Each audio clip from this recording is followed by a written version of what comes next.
Hello dear students 3.19 स्वाध्यायનું example નીચેના graph પરથી યોગ્ય પરિસ્થિતિ સૂચવો. બરાબર. હવે જુદા જુદા ગ્રાફ આપેલા છે, એના ઉપરથી આ ગ્રાફ કઈ પરિસ્થિતિ સૂચવે છે એની અંદર કોઈને કોઈ આપણે એક્ઝામ્પલ આપવાના છે કે આ ગ્રાફ કોનો હોઈ શકે, આવી ગતિ કોની હોઈ શકે. બરાબર.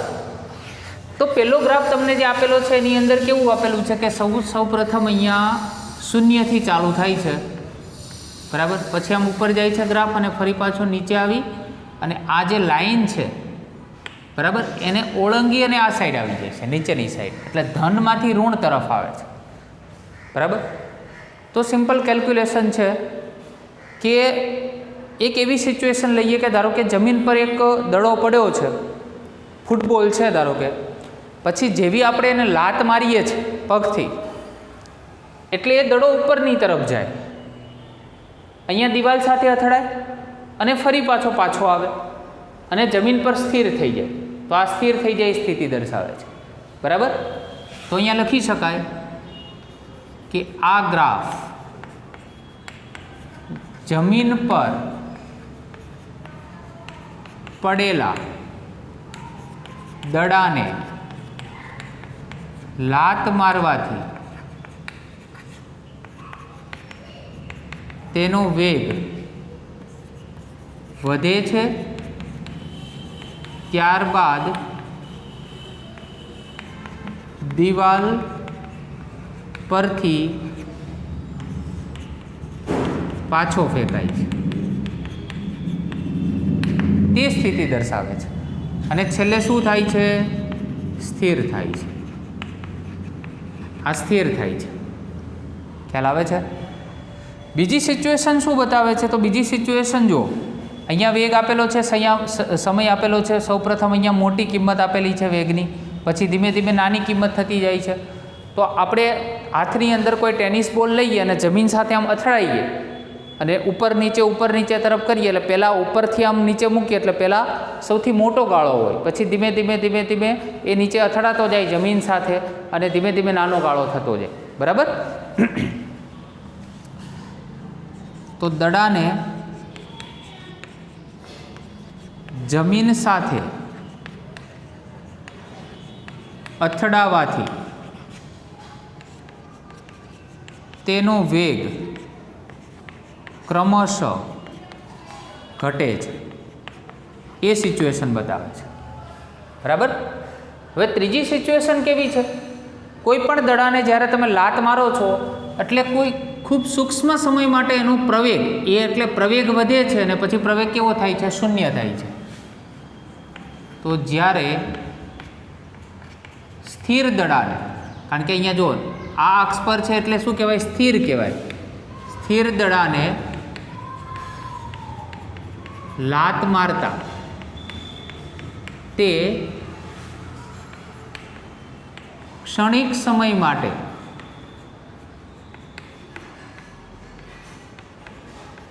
પ્રવેગ વધે છે, તેનો ક્ષણિક સમય માટે પ્રવેગ વધે છે અને ત્યારબાદ શૂન્ય થાય છે. બરાબર. આવી પરિસ્થિતિ દર્શાવે છે. તો આ રીતે તમારે કેવા એક્ઝામ્પલ ગ્રાફ ઉપરથી બની શકે એવા એક્ઝામ્પલ તમે બીજા પણ વિચારી શકો. આવા જ એક્ઝામ્પલ લખવા એ જરૂરી નથી. બરાબર. ઘણી એવી સિચ્યુએશન હોય છે કે જેની અંદર આ રીતે તમે લખી શકાય. 3.20 એક્ઝામ્પલ છે. બરાબર. એની રકમ હું વાંચું છું. આકૃતિમાં એક પારિમાણિક સરળ આવર્ત ગતિ માટે એક્સ વિરુદ્ધ ટીનો આલેખ દર્શાવેલ છે. સમય ટી બરાબર 0.3 સેકન્ડ, 1.2 સેકન્ડ અને -1.2 સેકન્ડ માટેના કણના સ્થાન, વેગ અને પ્રવેગના ચિહ્નો શું હોઈ શકે? સ્થાન, વેગ અને પ્રવેગના ચિહ્નો. તો જો સ્થાન, વેગ અને પ્રવેગ એમાં 3 સમય આપેલા છે. 0.3 સેકન્ડ છે, 1.2 સેકન્ડ છે અને -1.2 સેકન્ડ છે. બરાબર. તો બહુ સિમ્પલ છે કે 0.3 એટલે ક્યાં? લગભગ અહીંયા આવશે. બોલો એના માટેનું સ્થાન કેવું છે? તો નીચેની સાઈડ છે એટલે ઋણ. 1.2 સેકન્ડ, તો 1.2 સેકન્ડ માટે જુઓ 1.2 સેકન્ડ માટે ગ્રાફ ઉપર જાય છે એટલે સ્થાન કેવું છે? ધન. -1.2 માટે સ્થાન કેવું છે? ઋણ. ખ્યાલ આવે છે? બરાબર. હવે સ્થાન ઋણ છે, બરાબર, માટે એનો વેગ પણ કેવો આવશે? ઋણ આવશે. ખ્યાલ આવે છે? વેગ કેવો આવશે? ઋણ આવશે. અને ધન સ્થાન છે તો એના માટે પણ કેવો આવશે? ધન આવશે. તો ઋણ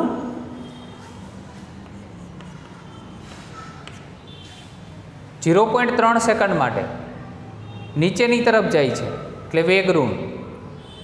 હવે 1.2 સેકન્ડ માટે, તો 1.2 સેકન્ડ એટલે આ બાજુ છે, એક્સ અક્ષની ધન દિશામાં છે એટલે એના માટે પણ ધન આવશે.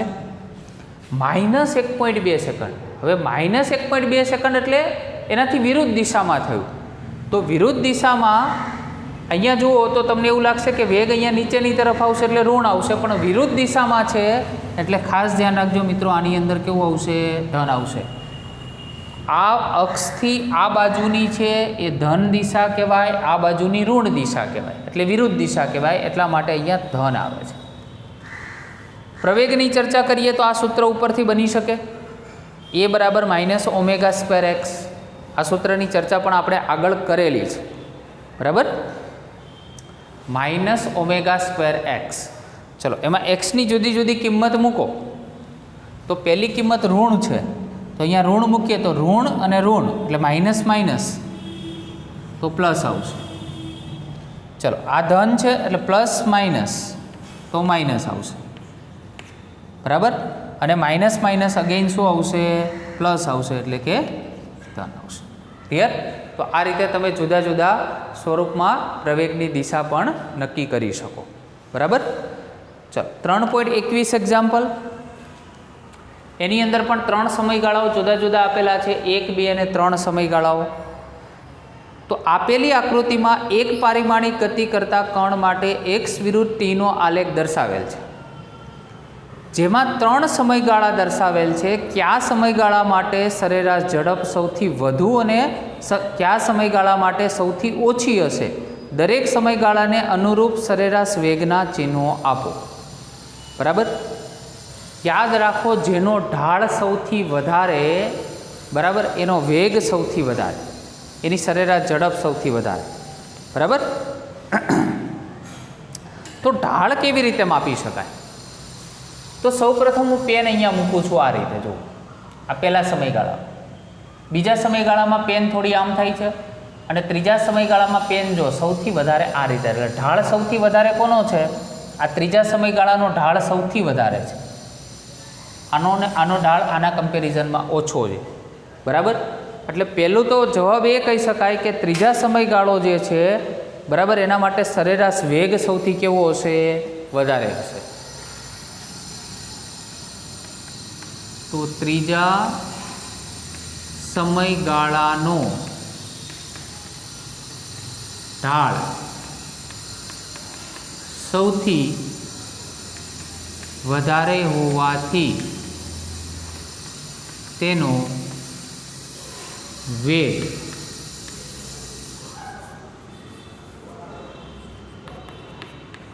સૌથી વધુ હશે. ખ્યાલ આવે છે?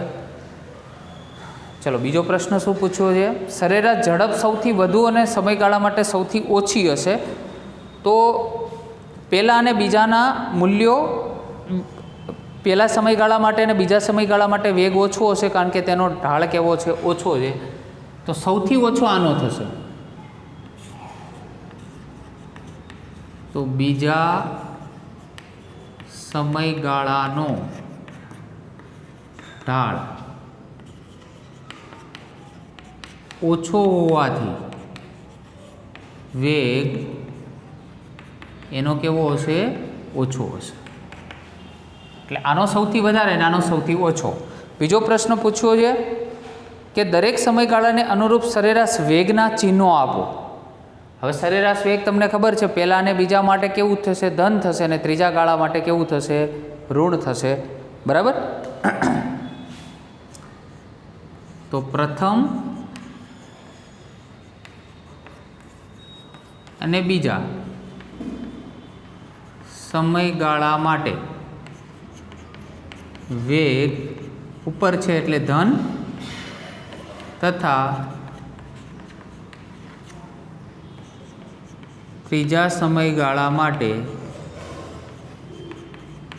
વેગ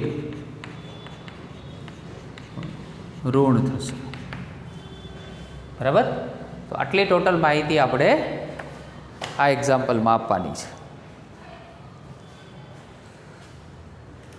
ચલો, આ ચેપ્ટરનો સૌથી છેલ્લો એક્ઝામ્પલ 3.22.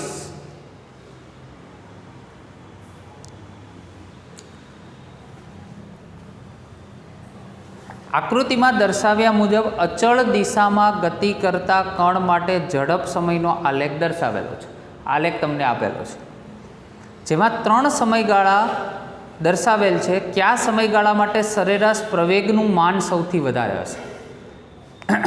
ત્રણેયમાં સરેરાશ પ્રવેગનું માન સૌથી વધારે કયા સમયગાળા દરમિયાન હશે? પદાર્થની અચળ ગતિની દિશાને ધન દિશા તરીકે પસંદ કરી અને ત્રણેય સમયગાળાને અનુરૂપ વી અને એના ચિહ્નો જણાવો. એ બી સી ડી બિંદુ પર પ્રવેગ શું હશે? 3 પ્રશ્નો પૂછેલા છે. તો પહેલાં તો અહીંયા 3 સમયગાળા 1, 2 ને 3 આપણે દર્શાવેલા છે. અહીંયા ઝડપનું મૂલ્ય છે.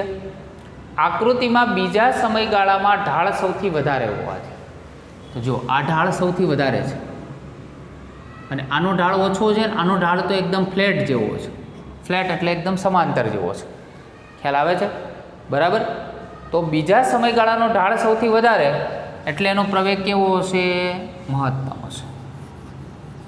જેનો ઢાળ વધારે એનો વેગ વધારે. વેગનો સમય સાથે ફેરફાર તમે કરો એટલે એનો પ્રવેગ વધારે થાય.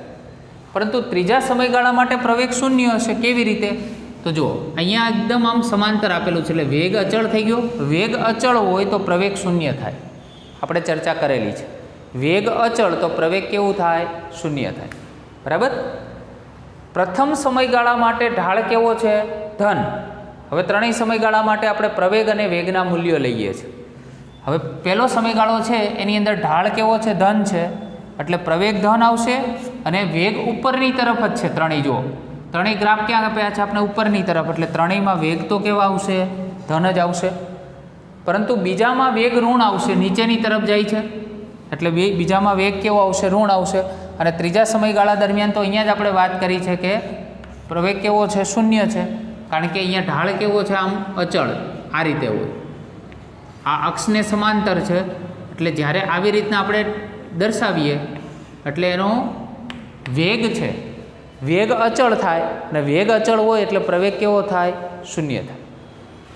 બીજો પ્રશ્ન પૂછ્યો છે એ બી સી ડી, એક એક બિંદુ આગળ.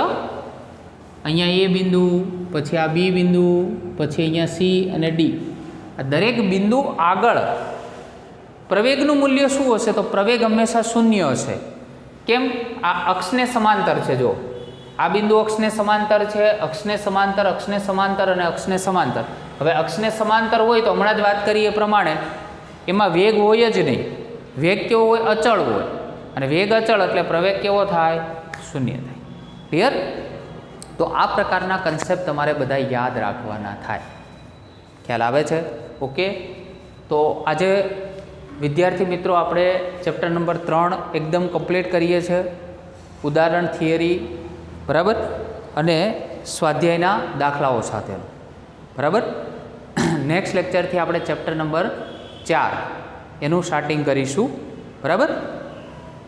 તો બધા એક્ઝામ્પલ વ્યવસ્થિત રીતે ગણવાના છે. બરાબર. અને આ એક્ઝામ્પલને